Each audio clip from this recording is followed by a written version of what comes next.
Jadi awas jangan sampai menyakiti makhluk, baik makhluk itu manusia atau bukan, berakal atau tidak, karena itu bisa menjadi racun yang dapat membunuh kita. Ya.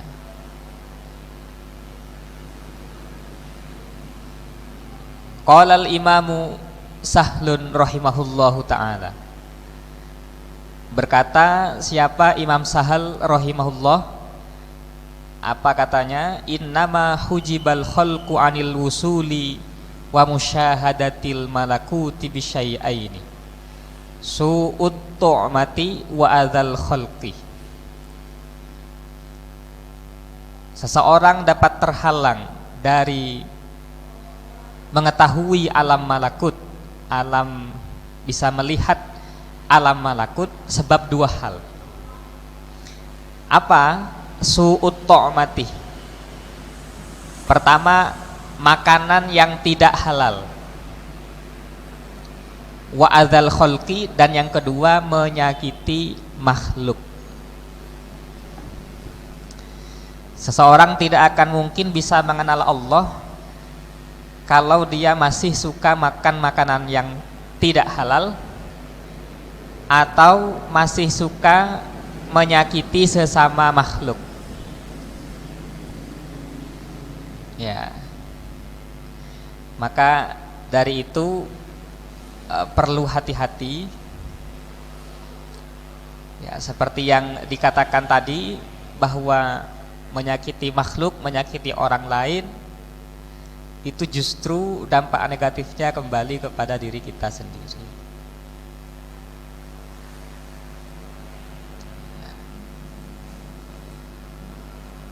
Wa qala aidan, Imam Sahal juga berkata, usuluna sab'atun. Prinsip kita sebagai umat muslim itu ada 7 katanya. Dan itu harus menjadi pondasi bagi umat Islam, pondasi sikap maupun perilaku umat Islam. Apa saja itu? Yang pertama, at-tamassuku bi kitabillahi.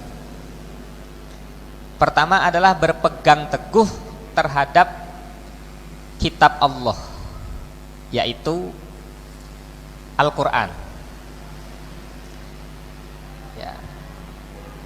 Bagaimana caranya berpegang teguh dengan Al-Quran? Berpedoman dengan Al-Quran itu artinya bagaimana? Jadi interaksi umat muslim dengan Al-Quran itu ada macam-macam. Ada umat muslim yang hanya membaca saja, membaca Al-Quran, hanya membaca. Ya, misalnya itu cukup ramai terjadi kalau sudah bulan Ramadan.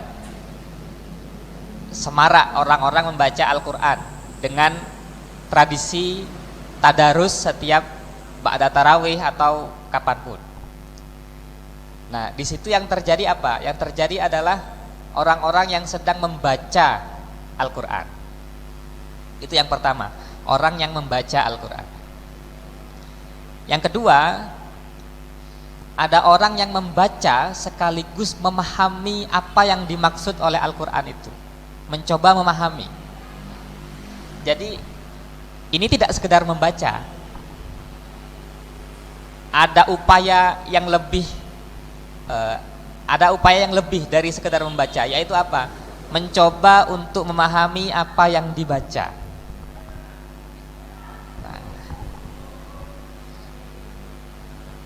Dan ilmu untuk memahami Al-Quran itu sudah cukup banyak. Ya. Pertama tentu ada ilmu tafsir. Ya. Jadi tidak hanya membaca Al-Qurannya, melainkan tafsirnya juga. Ya. Tafsir yang ditulis oleh para ulama, ya, tentang maksud atau kandungan yang ada dalam setiap kalimat dalam Al-Quran. Jadi tidak sekedar membaca Al-Qurannya, melainkan juga apa maksudnya. Dan saya kira tidak ada atau mungkin tidak banyak yang tadarus sekaligus membaca tafsir Al-Quran. Ya. Yang banyak itu ya sekadar membaca saja. Ya. Dan itu tidak masalah, karena membaca Al-Quran saja walaupun tidak mengetahui maknanya, itu sudah dinilai sebagai pahala. Karena Al-Quran itu menurut penjelasan para ulama adalah kitab yang diturunkan oleh Allah melalui malaikat Jibril kepada Nabi Muhammad, yang mana kalau dibaca itu bernilai ibadah, sehingga yang membacanya mendapat pahala. Cuma yang perlu dimengerti, walaupun membacanya saja itu sudah mendapat pahala, apalagi kalau sambil dipahami maknanya atau maksudnya. Jadi Al-Quran itu baru bisa menjadi pedoman kalau dia dipahami, tidak sekedar dibaca tetapi juga dipahami apa yang dibaca itu. Baru Al-Quran bisa kita jadikan sebagai pedoman. Ya. Harus ada, dan ini yang harusnya lebih banyak orang-orang yang tidak sekedar membaca, melainkan juga berupaya untuk memahami kandungan Al-Quran. Setelah itu ada juga orang yang tidak hanya sekedar membaca, tidak hanya sekedar memahami, mencoba memahami, tetapi juga mengamalkan apa yang ada di dalam Al-Quran, kandungan Al-Quran. Ini yang paling penting, karena seluruh sikap atau tindakan atau perilaku umat muslim itu mestinya memang didasarkan pada pemahamannya terhadap Al-Quran. Nah, itulah yang dimaksud dengan at-tamassuk bi kitabillah. Jadi at-tamassuk bi kitabillah itu artinya adalah mengamalkan kandungan Al-Quran berdasarkan pemahaman yang benar tentangnya. Itu prinsip yang pertama, yaitu at-tamassuk bi kitabillah. Yang kedua, apa prinsipnya seorang muslim? Wal iktida'u bi sayyidina Rasulillahi sallallahu alaihi wasallam. Yang kedua adalah meneladani Kanjeng Nabi Muhammad sallallahu alaihi wasallam.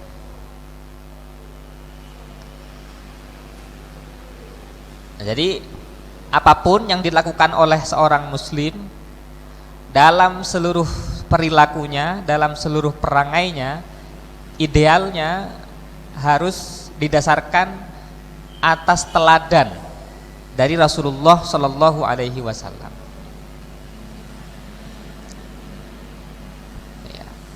Apa yang diteladani dari Rasulullah? Tentu cukup banyak.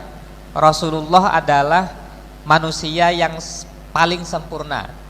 Semua kebaikan, ya, sebagai seorang manusia itu semuanya ada pada diri Rasulullah. Memang kita tidak akan mungkin meniru seluruh kebaikan yang telah dilakukan oleh Rasulullah Sallallahu Alaihi Wasallam. Kita mungkin hanya bisa melakukan sebagian saja dari kebaikan yang diteladankan oleh Rasulullah Sallallahu Alaihi Wasallam itu. Nah, bagaimana dengan kebaikan-kebaikan lain yang tidak bisa kita teladani? Nah, itu bisa dilakukan oleh saudara umat muslim kita yang lain. Karena umat muslim ini sesungguhnya adalah cerminan, ya, cerminan dari apa yang mereka pahami tentang sosok yang mereka ikuti, yaitu Rasulullah Sallallahu Alaihi Wasallam. Maka dari itu image atau wajah Islam yang dibawa oleh Rasulullah saat ini itu tergantung atau bergantung pada bagaimana umat muslim menampilkan dirinya sebagai sosok umat Islam. Apakah dia menampilkan sifat-sifat yang baik atau justru melakukan hal-hal yang buruk? Karena kalau orang melihat ternyata yang katanya orang muslim itu melakukan kejahatan, pencurian, korupsi, merusak lingkungan dan seterusnya, itu boleh jadi orang bisa menilai ternyata Islam itu kok begitu. Nah, ternyata Islam itu kok orangnya korupsi, jangan-jangan agamanya mengajarkan korupsi. Nah, jadi tanggung jawab kita sebagai umat Islam itu salah satunya adalah bagaimana wajah Islam itu tidak buruk rupa gara-gara perilaku kita. Ya tentu agar tidak demikian kita harus meneladani Rasulullah. Bagaimana kita meneladani Rasulullah? Ya tentu kita harus tahu teladan atau kebaikan apakah yang dibawa oleh Rasulullah itu. Dari mana kita bisa tahu itu? Tentu dengan mempelajari sunnah-sunnahnya, hadis-hadisnya yang telah dijelaskan oleh para ulama hingga sampai kepada kita. Itu yang kedua, yaitu mengikuti atau meneladani Rasulullah. Itu prinsip yang kedua sebagai seorang muslim. Yang ketiga, wa aklul halal, hanya mengonsumsi barang yang halal. Jadi makanan yang halal, baik prosesnya halal atau apa yang dikonsumsi itu halal, itu adalah prinsip bagi umat Islam. Nanti akan dijelaskan juga pesan supaya menghindari mengonsumsi sesuatu yang tidak halal. Karena akibat makan yang tidak halal itu, mengonsumsi hal yang tidak halal itu cukup berat juga. Nanti akan dijelaskan kemudian pada wasiat atau pada pesan selanjutnya. Yang ketiga, hanya mengonsumsi makanan halal atau hal yang halal. Yang keempat, wajtinabul ma'asi, menjauhi kemaksiatan. Menjauhi kemaksiatan. Memang salah satu makna takwa, di mana itu juga menjadi tujuan orang berpuasa, adalah menghindarkan diri dari melakukan kemaksiatan. Ya. Melakukan sesuatu yang dipandang sebagai dosa oleh Allah Subhanahu wa ta'ala. Tentu sebelum kita menjauhi maksiat, kita harus tahu yang mana yang maksiat itu. Makanya penting sejak dini umat Islam perlu belajar tentang mana yang halal, mana yang haram, mana yang berpahala, mana yang maksiat, supaya tahu mana yang harus didekati dan mana yang harus dijauhi. Tentu bagi umat Islam, belajar ilmu-ilmu yang berkenaan dengan ajaran-ajaran Islam itu adalah hal yang wajib. Adalah hal yang wajib. Umat Islam sejak dini harus belajar bagaimana sholat itu, bagaimana puasa itu, bagaimana berzakat, dan bagaimana haji dan seterusnya. Itu harus belajar. Dan juga harus mengetahui apa yang tidak boleh dilakukan, yang dianggap sebagai maksiat. Dan itu adalah esensi dari takwa itu. Takwa artinya, ini salah satu artinya saja. Takwa adalah melakukan apa yang diperintahkan oleh Allah dan juga menjauhi yang dilarang olehnya. Nah, apa saja yang diperintahkan oleh Allah dan apa saja yang dilarang oleh Allah, itu semuanya sudah dijelaskan oleh para ulama, ya, oleh Rasulullah dijelaskan dan akhirnya juga dijelaskan oleh para ulama sampai kepada kita. Penjelasannya semuanya sudah tersedia, tinggal kita mau mengikutinya atau tidak. Itu pesan prinsip yang keempat. Selanjutnya wat taubatu. Yang kelima bertaubat. Jangan lupa bertaubat. Bahkan di kitab ini pesan agar bertaubat itu ada di paling pertama. Dan itu menjadi pondasi bagi seluruh kebaikan yang akan kita lakukan. Pertama kali harus bertaubat, mengakui kesalahan, mengakui kelemahan kita sebagai manusia, bahwa kita adalah tempatnya salah dan dosa. Taubat. Wa adaul hukuk. Selanjutnya menunaikan hak-hak yang menjadi tanggung jawab kita. Jadi setiap orang itu pasti tidak lepas dari hak dan kewajiban. Setiap orang pasti punya kewajiban, dan kewajiban orang itu adalah hak yang menjadi milik orang lain. Kalau ada hak orang lain yang ada pada diri kita, itu harus ditunaikan. Misalnya apa? Misalnya melunasi hutang. Nah, siapapun yang punya hutang ya harus dilunasi hutangnya.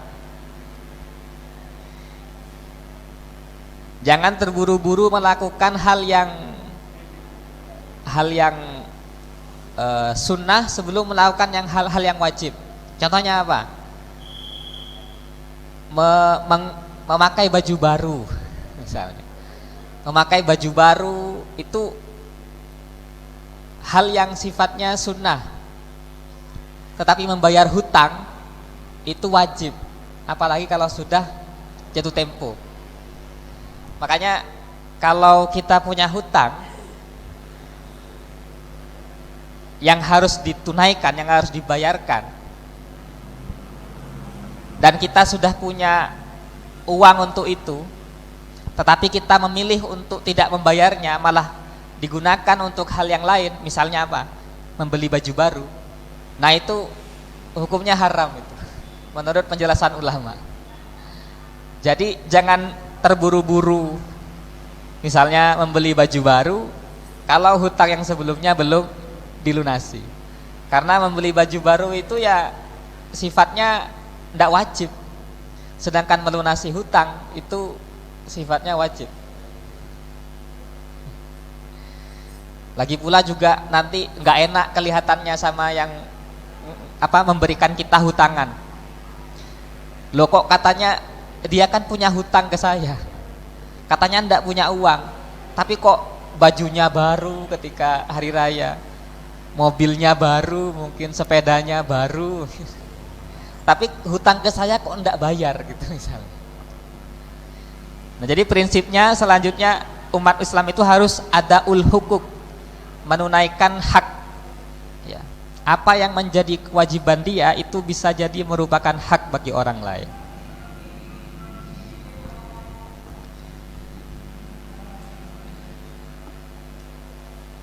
Wakaful adza. Selanjutnya kaful adza, artinya apa? Tidak menyakiti orang lain, ya, tidak menyakiti orang lain. Wahuwa ala nau'aini, menahan diri supaya tidak menyakiti orang lain itu ada dua macam. Ahaduhuma, yang pertama, kaffu adzal jawarihiz zahirati, menahan diri dari menyakiti fisik seseorang. Nggak boleh, tidak boleh menyakiti orang lain secara fisik. Misalnya dengan apa? Ya dengan memukul atau nempeleng dan seterusnya. Pokoknya jangan sampai menyakiti orang lain secara fisik. Yang pertama. Yang kedua, sanihima kaful qalbi amma yakhturu fihi min su'il dhanni bin nasi fa innahu minas sumumil qatilati. Yang kedua adalah menahan hati kita atau menahan perasaan kita dari berburuk sangka.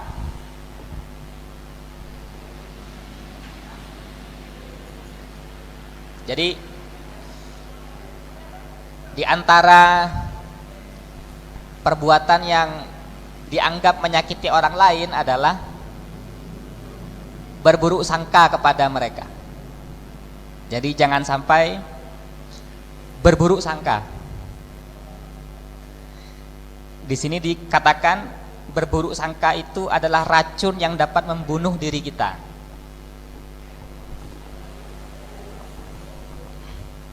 Jadi sesungguhnya yang rugi itu kalau kita suudzon, berburuk sangka, adalah diri kita sendiri. Secara kejiwaan kita menjadi tidak sehat. Karena apa? Karena ya kita harus menyita waktu ya, untuk memikirkan orang lain, padahal diri kita sendiri belum tentu benar gitu.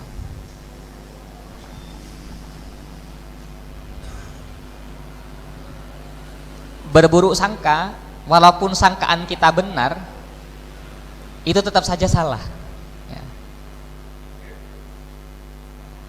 Jadi misalnya saya menduga atau menyangka bahwa bapak itu suka apa misalnya, suka berjudi. Padahal saya tidak tahu apakah dia berjudi atau tidak misalnya. Walaupun dugaan saya benar, tetap saja saya salah. Tetap saja saya salah. Jadi suudzon itu, berburuk sangka itu, walaupun sangkaannya benar, tetap dianggap sebagai sebuah kesalahan. Dan wala yash'uru bihi kullu ahadin. Banyak orang yang tidak merasa kalau suudzon itu bisa membunuh diri sendiri atau menyakiti diri sendiri. Ya. Berburuk sangka itu bisa membuat orang melakukan dosa-dosa yang lain. Apa misalnya? Ya gibah. Dosa gibah. Gibah itu kan berarti membicarakan keburukan orang lain. Membicarakan keburukan orang lain. Nah, walaupun betul dia melakukan keburukan, itu tetap salah. Ya. Karena namanya keburukan orang, aib orang, Islam mengajarkannya supaya ditutupi, jangan sampai diumbar-umbar. Kita tidak tahu apakah itu nanti keburukan orang lain itu justru kita juga melakukannya nanti. Wah, itu yang kita harus hindari. La siyama su'udzanni bil auliya wal ulama wa hamalatil Qur'an. Wah, lebih-lebih berburuk sangka kepada para kekasih Allah, para wali, wal ulama dan para ulama, wa hamalatil Qur'ani dan para ahli Qur'an. Itu sangat diwanti-wanti, jangan sampai hati kita berburuk sangka kepada mereka yang diangkat menjadi wali Allah, mereka yang telah masyhur dikatakan sebagai ulama, dan juga para ahli Quran. Jangan sampai, hati-hati.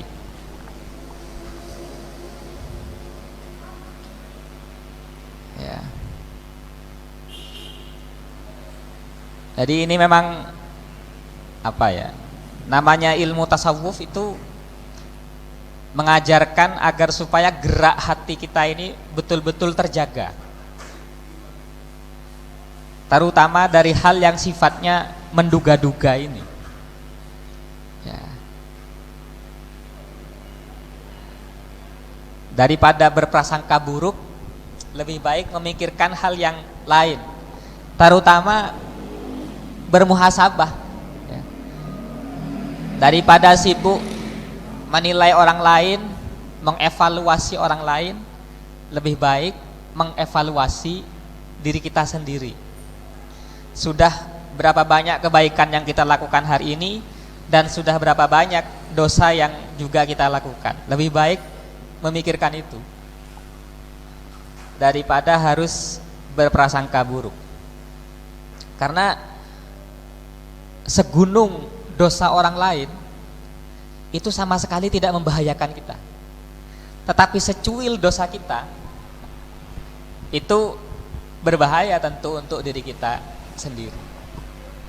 Makanya daripada mengurusi dosa orang lain, lebih baik urusi dosa kita sendiri.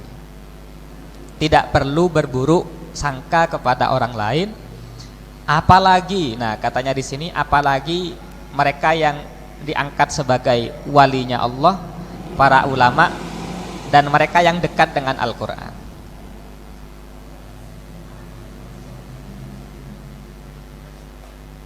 Jadi itu pesan yang keempat yang disampaikan dalam kitab Al-Minahus Tsaniyah. Jangan sampai menyakiti makhluk Allah. Kalau kepada manusia tadi dijelaskan, menyakiti orang lain itu bisa dengan dua macam, secara fisik atau non fisik. Secara fisik ya seperti memukul, menendang dan seterusnya. Kalau secara non fisik itu dengan apa? Dengan berburuk sangka.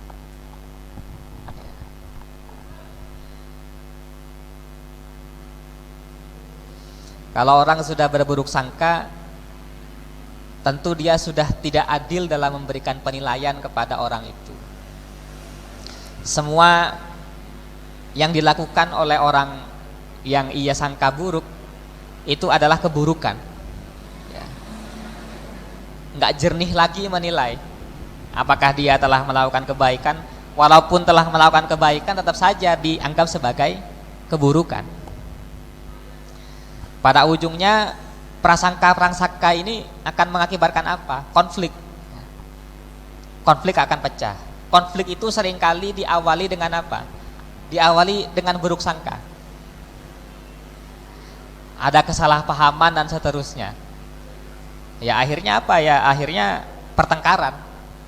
Baik cekcok verbal atau cekcok mulut, bahkan juga terjadi bentrokan secara fisik. Makanya supaya terhindar dari suudzon ini apa? Ya harus saling memahami satu sama lain. Ya, perbanyak ya bergaul supaya mengetahui apa yang sesungguhnya terjadi. Bahkan kepada pencuri pun kita juga tetap wajib berbaik sangka. Kepada pencuri kita wajib berbaik sangka, karena kita tidak tahu dia mencuri itu kenapa sungguhnya. Jangan-jangan justru dia mencuri karena sedang membutuhkan, tidak punya jalan lain lagi kecuali mencuri. Sementara kita tidak bisa membantu menutupi kebutuhannya, memenuhi kebutuhannya. Kepada pencuri saja Islam mengajarkan agar kita tetap berbaik sangka. Ya.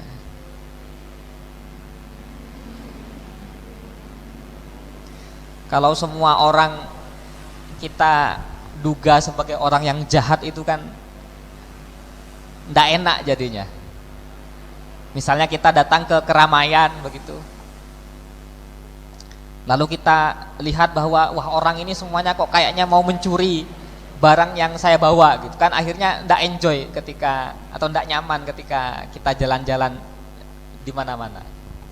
Karena menganggap wah semua orang ini sangat berpotensi akan mencuri punya kita. Ya waspada boleh, waspada memang boleh, tetapi jangan sampai muncul buruk sangka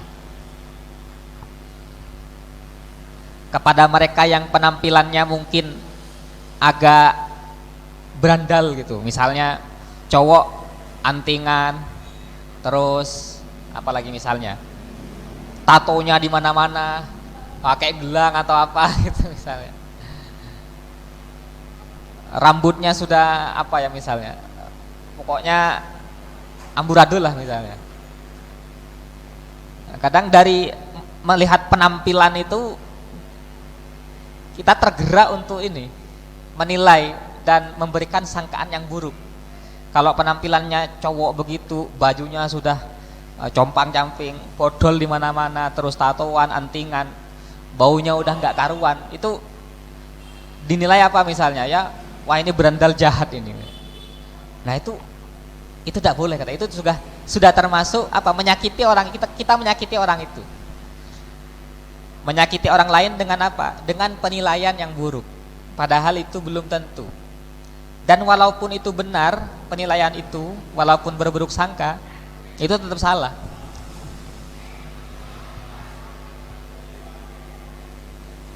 Ya.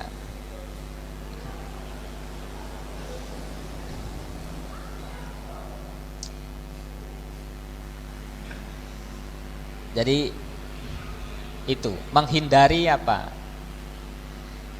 Menghindari suudzon. Baik, barangkali untuk selanjutnya ada yang ingin ditanyakan? Monggo, silakan.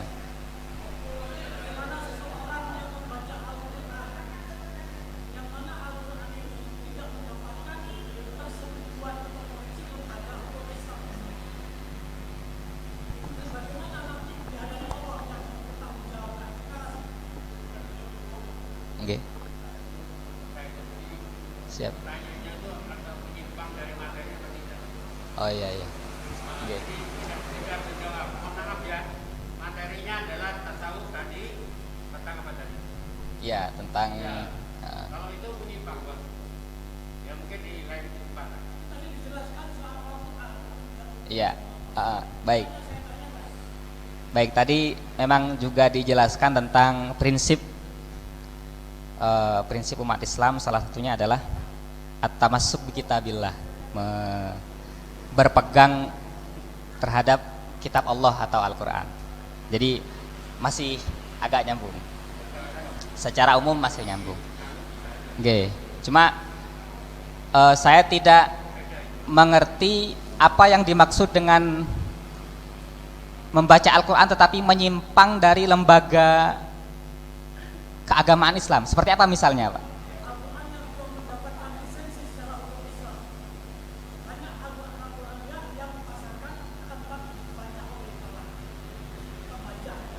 Oke, baik.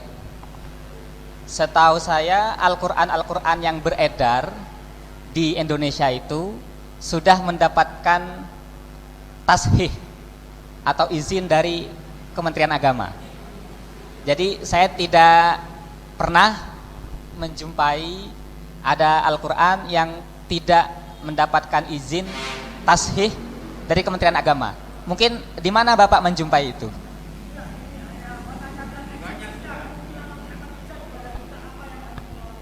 Oke, ya. Jadi kalau Al-Qur'annya tetap sama dengan apa yang beredar, tentu tidak masalah, Pak. Jadi tidak masalah membaca Al-Qur'an yang tidak mendapatkan izin edar atau tashih. Yang penting itu sama masih isinya. Cuma yang bermasalah itu nanti ya yang penerbit ini, penerbit Al-Qur'annya ini, dia akan bermasalah sama apa? Sama administrasi negara gitu.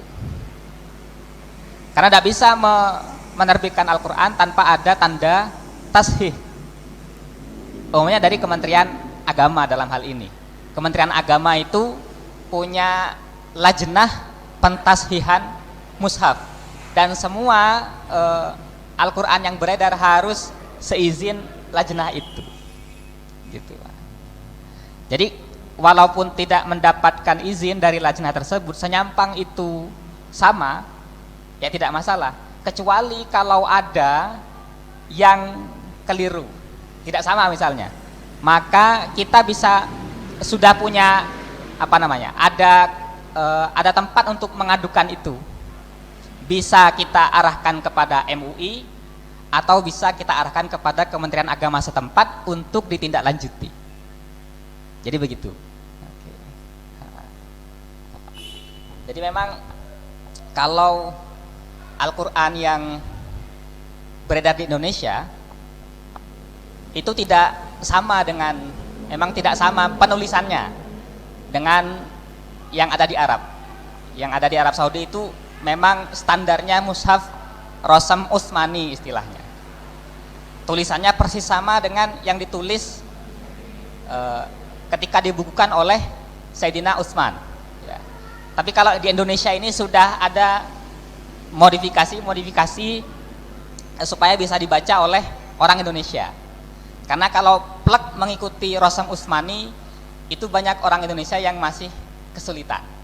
Sehingga oleh Kementerian Agama penulisan khotnya itu disesuaikan dengan orang-orang Indonesia. Khot yang bisa atau mudah dipahami oleh orang-orang Indonesia, tetapi itu tidak keluar dari pakem penulisan Al-Quran yang sesuai. Jadi begitu Pak soal membaca Al-Quran yang beredar di sini. Jadi tidak masalah. Kalau jadi ini penjelasannya. Kalau bapak-bapak atau ibu-ibu yang menemukan kok ada tulisan yang tidak sama di sebuah cetakan Al-Quran, maka silakan langsung menghubungi majelis ulama setempat atau Kementerian Agama setempat supaya penerbitnya bisa ketahuan, supaya bisa langsung ditindaklanjuti ke penerbit Al-Quran itu. Karena yang menerbitkan Al-Quran ini cukup banyak Pak, penerbit Al-Quran ini banyak. Mengapa mereka menerbitkan Al-Quran? Ya karena untung Pak. Menerbitkan Al-Quran itu sudah jelas konsumennya siapa. Apalagi di Indonesia masyarakatnya mayoritas Muslim gitu. Nah makanya mungkin kesimpulannya begini Pak, buat pembacanya itu tidak ada masalah, tidak ada sanksi hukum apapun ya. Yang jadi masalah nanti penerbitnya atau pengedarnya. Iya. Memang banyak sekarang ini beredar. Yang saya baca terakhir itu di Jogja. Iya. Persis Al-Quran. Ternyata isinya tidak menyimpang. Iya. Jadi singkatnya itu untuk pembacanya ada apa? Begitu. Iya, kalau pembacanya enggak ada masalah. Enggak ada masalah. Iya, cuma memang saya sendiri ini tidak pernah menemukan gitu ada penerbit Al-Quran yang berani menerbitkan Al-Quran tanpa ada tanda tashih dari Kementerian Agama. Bisa aja dia lolos. Iya. Dari itu. Ada lagi mungkin? Ya, oke. Tadi ada keterangan bahwa jika waktunya sudah membayar hutang, pada waktunya, tapi dia tidak bayar malah beli baju. Iya. Itu haram. Iya. Nah, yang haram itu bajunya apa tindakannya? Iya. Persoalannya adalah tidak menunaikan kewajiban terlebih dahulu. Ya. Jadi ada kewajiban yang ditinggalkan, padahal itu sudah masuk waktunya. Jadi itu yang dipersoalkan tindakan. Ya kalau bajunya beli tetap sah gitu, enggak masalah. Hanya karena dia lebih mendahulukan hal yang sifatnya tidak wajib, padahal yang wajib itu sudah masuk waktu untuk dilaksanakan, ya maka tindakan membeli baju itu haram walaupun sah. Jadi haram tetapi sah gitu. Bisa saja begitu. Jual beli ada yang sah tetapi apa? Tetapi haram. Saya beli besi. Saya beli besi. Kan tidak haram ini besi ini. Tetapi karena besi itu saya beli untuk dibuat senjata untuk membunuh orang lain. Nah, itu jadi haram.